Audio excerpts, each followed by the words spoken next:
Thanks, Ray, for the kind introduction, and good afternoon, everyone.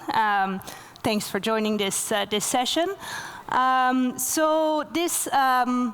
The next 35 minutes we're going to talk about global capital and global capital flows, particularly focusing on Asian origin, and we're going to see if we can unearth some perspectives on the Middle East. I have tried to put together a very diverse set of panelists, and I think I succeeded. I'm very grateful that you are here. My role is to sort of set the scene a little bit. I will start this session with a couple of presentation slides, some stats, some trends, and then we will use that as sort of a framework for questions and get as many insights and ideas and thoughts from my panelists. So let me introduce you to my panelists. To my left, to the left, we have David Chen.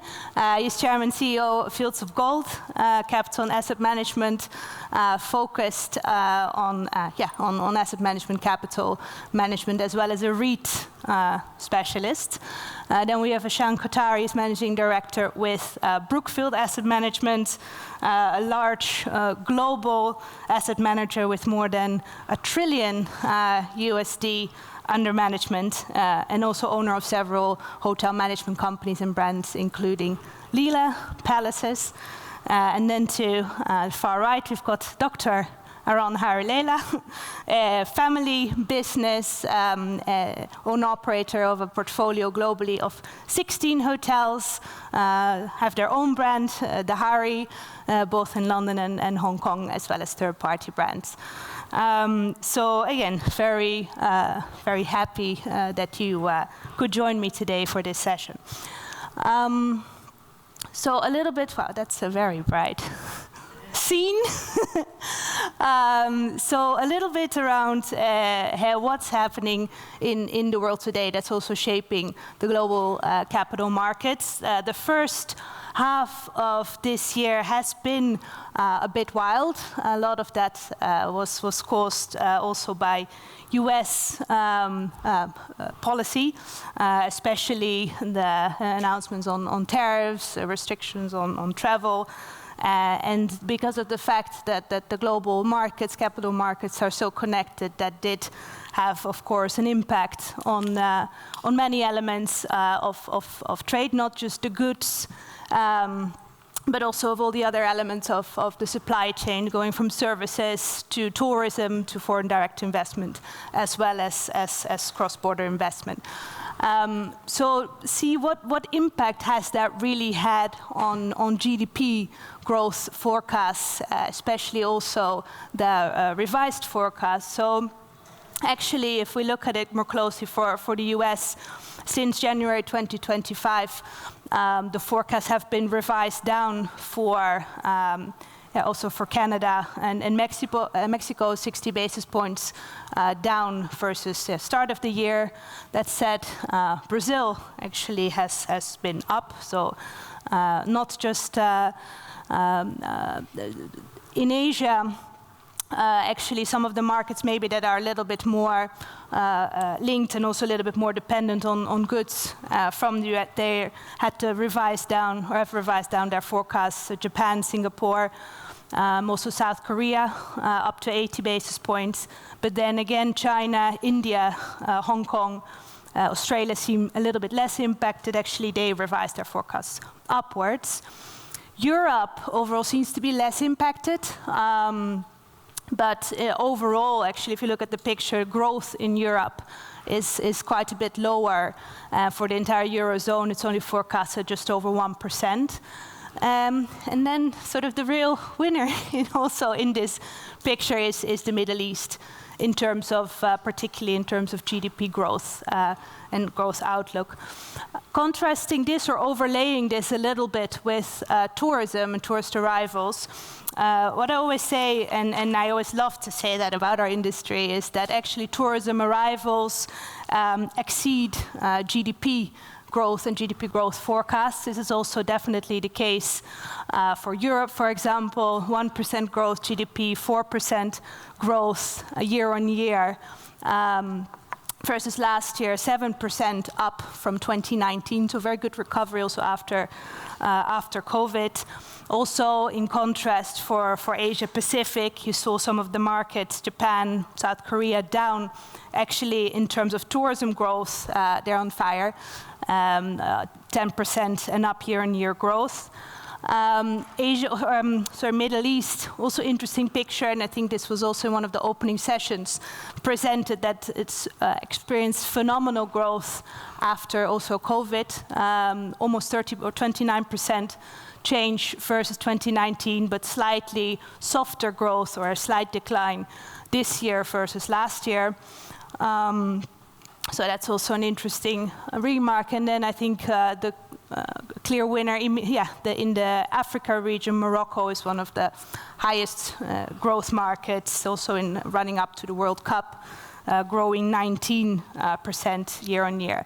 But with all this sort of positivity, of course, to our industry, to tourism, there's also risk factors, tourism inflation, traveling becomes more expensive. So maybe as a result, that could be that travelers seek destinations closer to home, seeking more value for money, but also the conflicts in certain parts of the world has an impact on sentiment and travel decisions. So.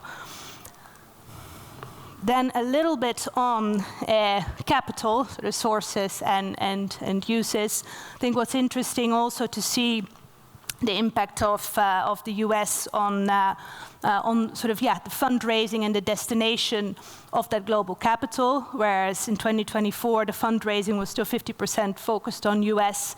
That has now gone down to 28% in favor of Asia, which has actually gone up from 6% to 14%.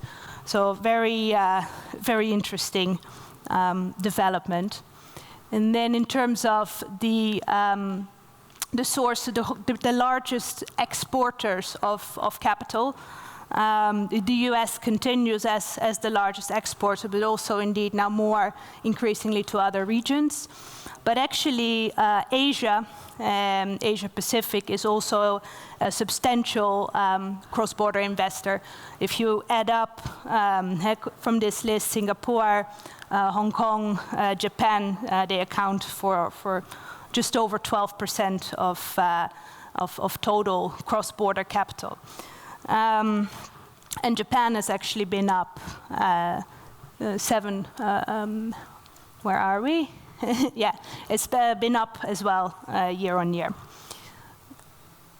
And then in terms of destinations, the EMEA, and particularly London, continues as the largest recipient of cross-border capital, actually 16.5%, I think, for various reasons, stock available, market liquidity, the legal regulatory framework, clear tax, a little bit less attractive perhaps, but a risk that you can price in and oversee. So attracting substantial cross-border capital, the US closely behind. But there's definitely also some Japan in the list, up 7.7% versus last year.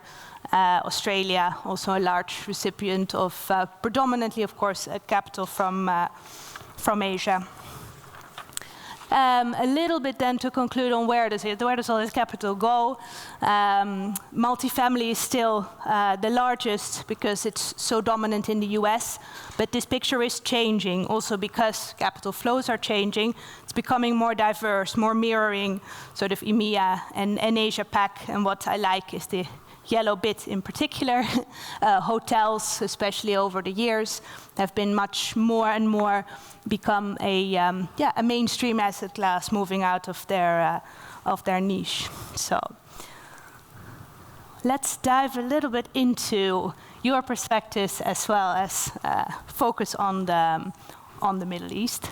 Oh, can we go back? Yeah, perfect. This is good. So. I started my slides a little bit with, of course, all that's happening in the world, risks, but with that also opportunities. What concerns you most in the world today when it comes to making decisions on investment? David. Start from me? Yeah. Okay. Good, thank you, Larissa. We've been talking about this for almost a month. My background, David Chen, chairman for Fields of Gold Capital, and we set up. So that's also an interesting remark. And then I think the clear winner, in the Africa region, Morocco is one of the highest growth markets, also in running up to the World Cup, growing 19% year on year. But with all this sort of positivity, of course, to our industry, to tourism, there's also risk factors, tourism inflation, traveling becomes more expensive. So maybe as a result, that could be that travelers seek destinations closer to home, seeking more value for money, but also the conflicts in certain parts of the world has an impact on sentiment and travel decisions. So. Then a little bit on capital, resources and uses. I think what's interesting also to see the impact of the US on the fundraising and the destination of that global capital, whereas in 2024 the fundraising was still 50% focused on US. That has now gone down to 28% in favor of Asia, which has actually gone up from 6 to 14%. So very, very interesting development. And then in terms of the source, the largest exporters of capital, the US continues as the largest exporter, but also indeed now more increasingly to other regions. But actually Asia Pacific is also a substantial cross-border investor. If you add up from this list, Singapore, Hong Kong, Japan, they account for just over 12% of total cross-border capital. And Japan has actually been up 7, where are we? Yeah, it's been up as well year on year. And then in terms of destinations, the EMEA, and particularly London, continues as the largest recipient of cross-border capital, actually 16.5%, I think, for various reasons, the stock available, market liquidity, the legal regulatory framework, clear tax, a little bit less attractive perhaps, but a risk that you can price in and oversee. So attracting substantial cross-border capital, the US closely behind. But there's definitely also some Japan in the list, up 7.7% versus last year. Australia, also a large recipient of predominantly, of course, capital from Asia. A little bit then to conclude on where does all this capital go?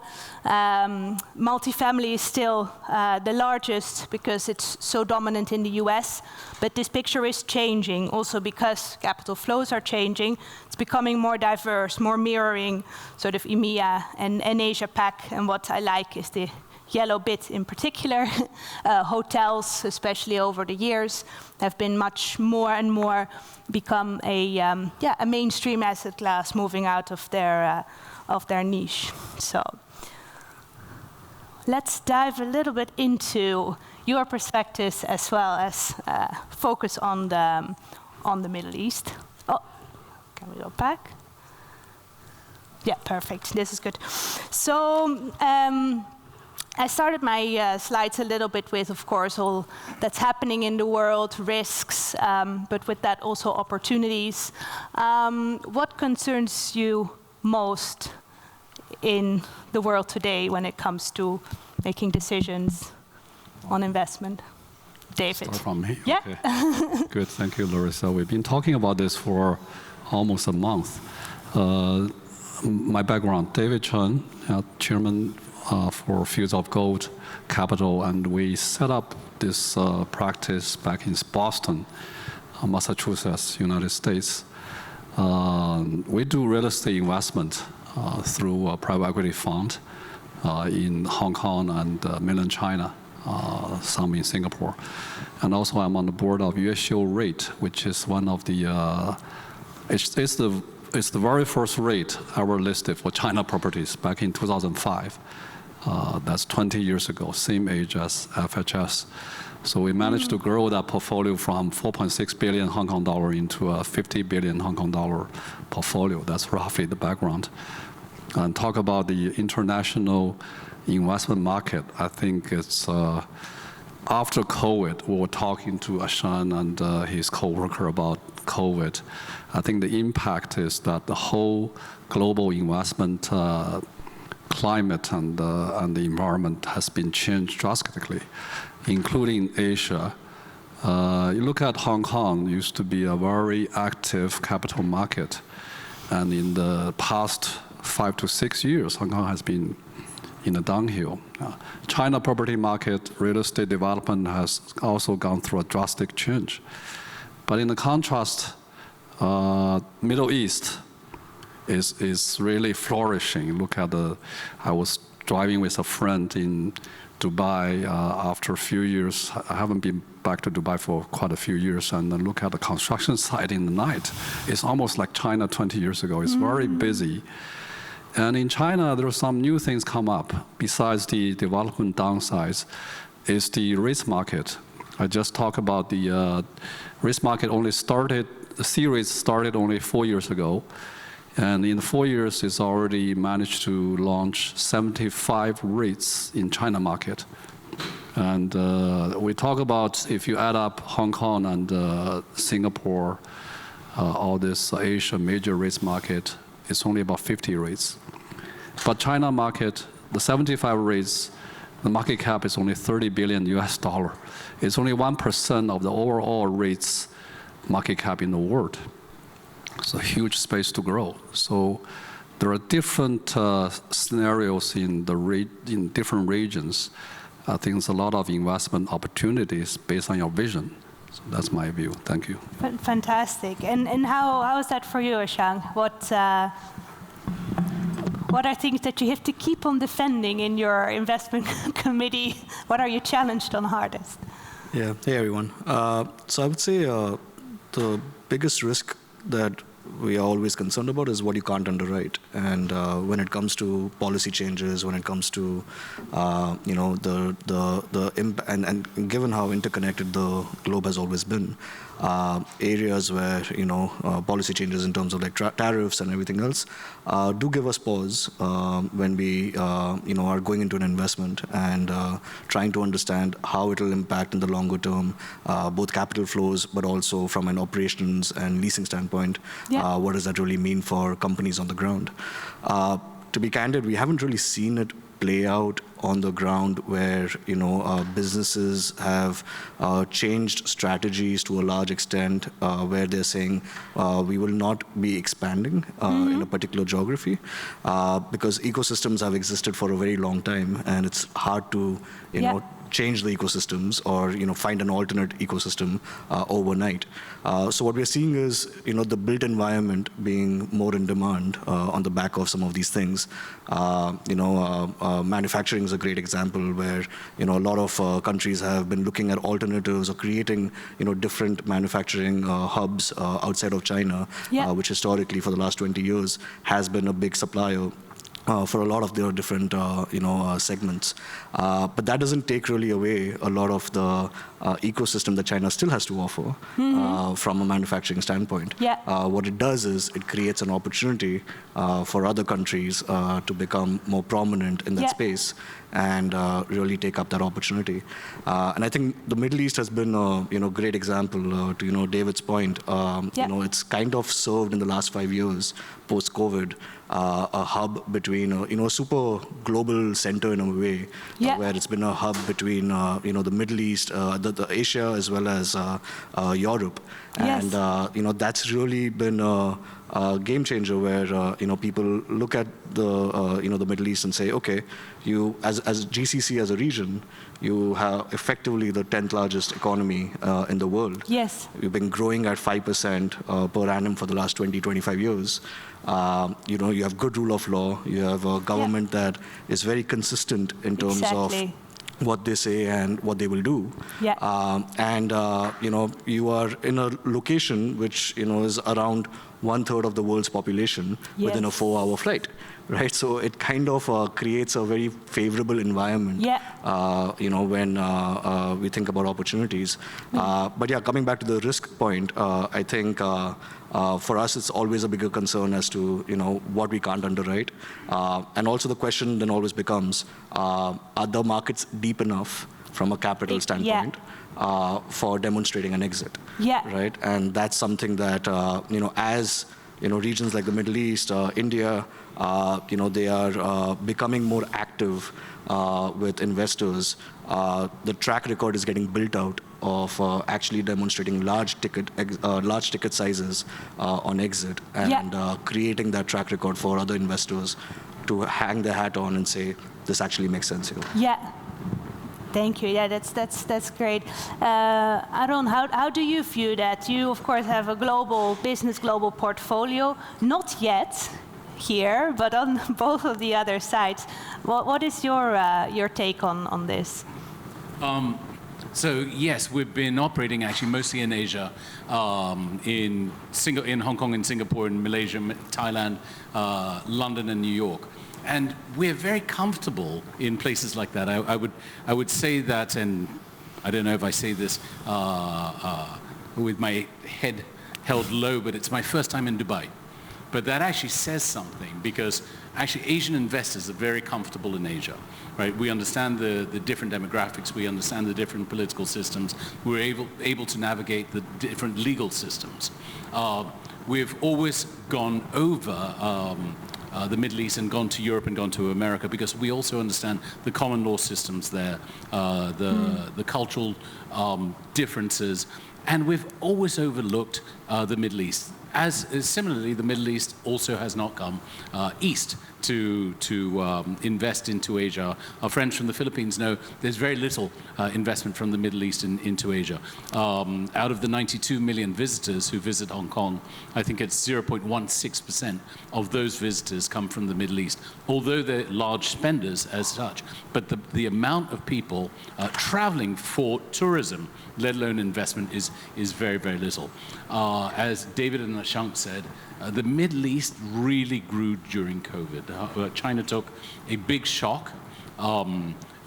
Europe certainly took a big shock, and America took a big shock, and the biggest beneficiary was the Middle East. So as we now look to expand hotels, real estate, residential, commercial banking, I think it would be a miss not to look into the Middle East. As I said, common law, stability of government, all these things matter to us, because these are the things that we're used to. Yes, amazing. Very, very great comments. So, in terms of what you are currently focused on, especially in the Middle East, could you tell us a little bit about what's keeping you busy? Yes. Middle East is, like I said, is attractive. But during the conversation these few days, I realized actually Dubai opened up during the COVID very early. It's only like July of 2020. This country is already opened. So that shows the attitude of the government and the management skill of this government. Back in China, we just launched one of the largest apartment C rates in Shanghai, team up with one of the biggest SOEs, Shanghai City Investment. And I see the potential for residential apartment, multi-family, long-term lease. This particular category is my interest. So looking at this market in Dubai and Abu Dhabi, Saudi, and this market, tomorrow I think they're going to have a concentrated talk about branded residence. So that's my interest. I want to know more about what's the best practice or lessons learned, not only in the United States. We've been doing that in the United States for some time.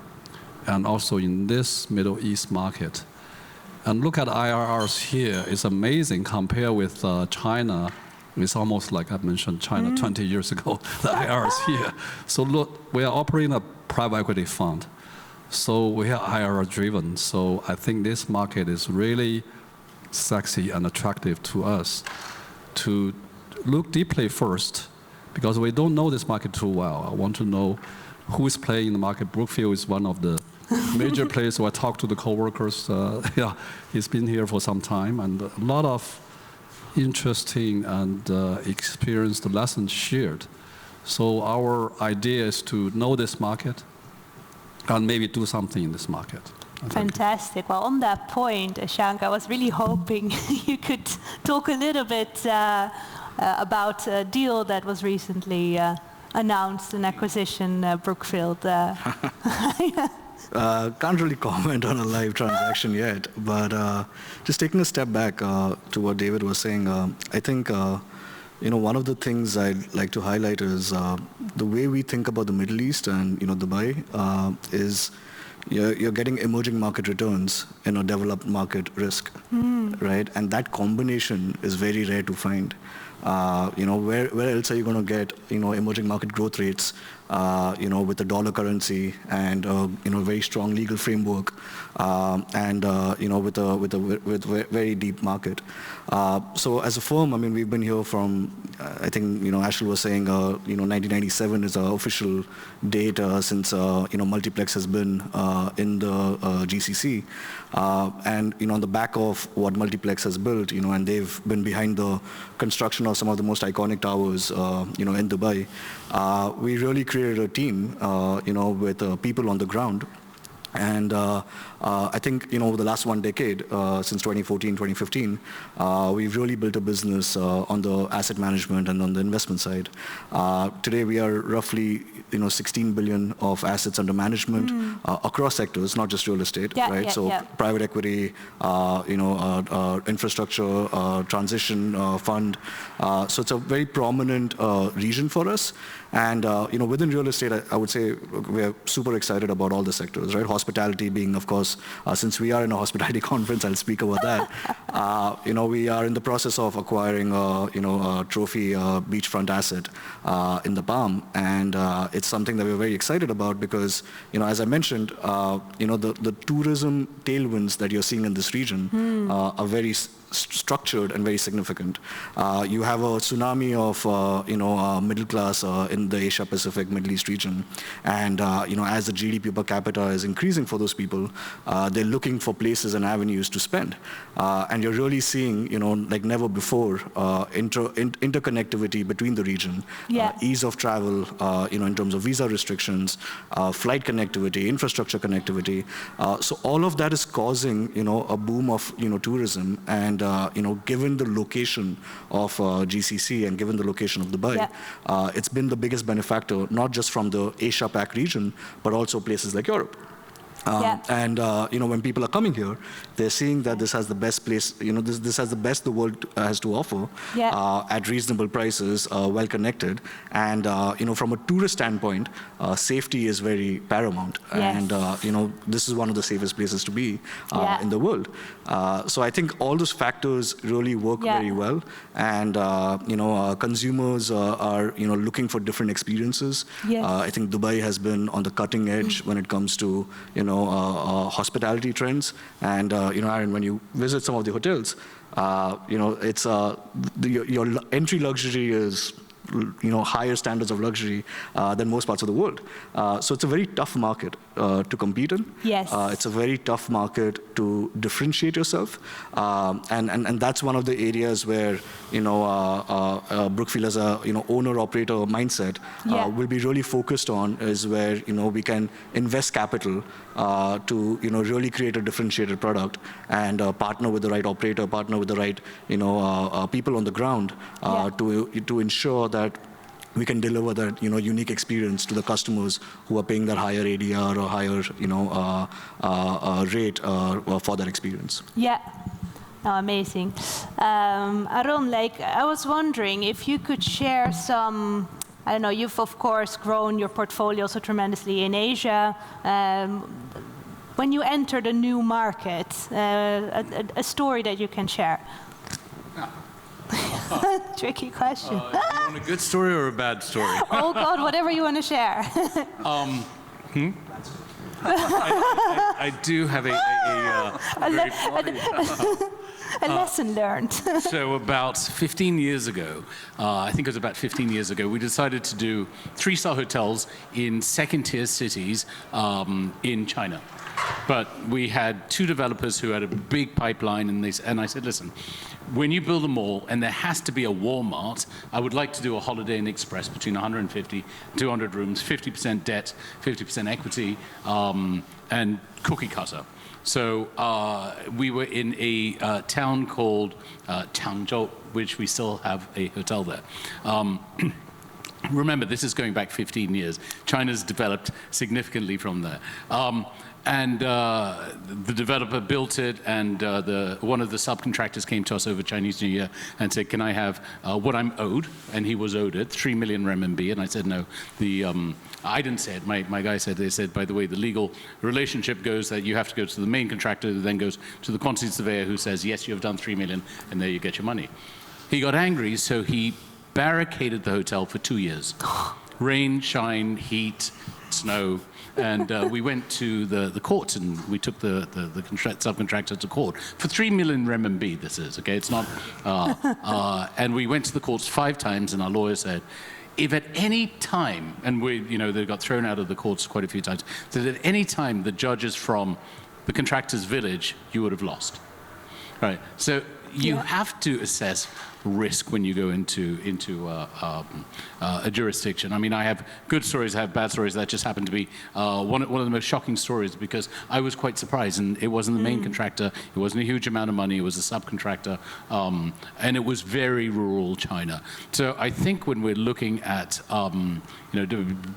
looking into the UAE, into the Middle East, we have to assess all these elements. We've got to look at what are the prevailing laws? Are we comfortable with the prevailing laws? How our legal documents look like? It's not just the commercial terms. It's also the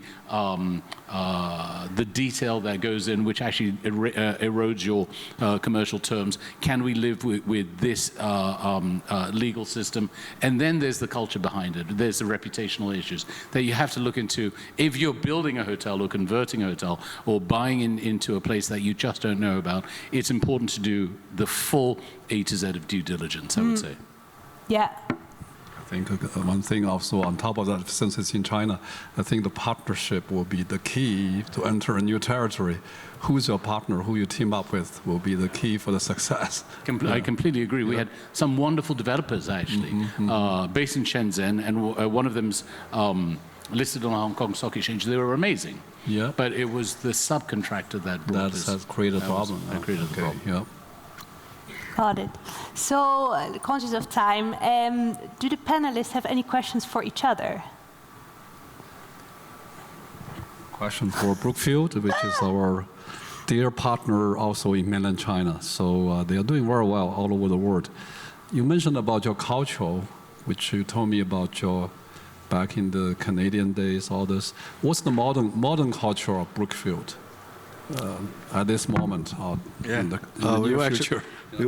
My colleague Ashel, who leads our efforts in the Middle East on the real estate side, we were actually just discussing it in the car today. It's collaborative, right? The 2 biggest traits for us in Brookfield from a culture standpoint is being entrepreneurial and being collaborative. And I think as Larissa mentioned, we are nearing $1 trillion of assets under management. But as a firm and as a team, it will feel like a startup in most offices and most places, where people are taking ownership. People are really driving, taking ownership of everything that they're doing. And I think one of the reasons why we've been able to succeed in markets like the Middle East or India, which are newer in terms of destinations from an investment standpoint, is because we've had very good people on the ground, who've rooted themselves here, who've really integrated themselves with the culture and with the people on the ground. And you can't do that unless you're entrepreneurial or collaborative. Yeah. So those are the two traits, I would say. Thanks for that question. Thank you. Fantastic. Maybe over to the audience. If there's any questions from the audience?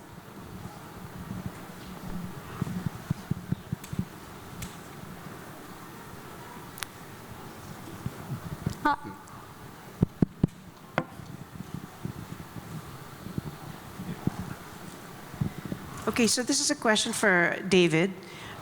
So you mentioned, the history of your history of investing in China, and now you're here, obviously in Dubai. Tell us about, do you have a pipeline here already, or are you looking beyond Dubai to like Saudi and the other growing centers here? Yes, thank you for the question. We don't have a pipeline yet. We are looking at this market, initial stage. But I think we'll be very fast because this market, I've been here before, but it's like 6-7 years ago, drastic change. So I see the amazing status of the market now. We're concentrating in Dubai and Abu Dhabi at this moment. And by the way, we have a big resources in Singapore, which is the largest real estate association. We call it APREA, A-P-R-E-A. That includes 18 countries in this region, including Abu Dhabi, for REITs. REITs is an exit platform and also an expansion platform. So I think this region is lack of this capital circulation idea. It's full of developers, and they sell the property, then their hands are clean, they just leave. I think that's not logical. If you talk about sustainable market, the capital need to be circularized. REITs is a very good platform for that. If you don't sell 100%, you hold 50%, use the holding property to create a REIT, then the business will be sustainable. So we want to do something like that. Thank you.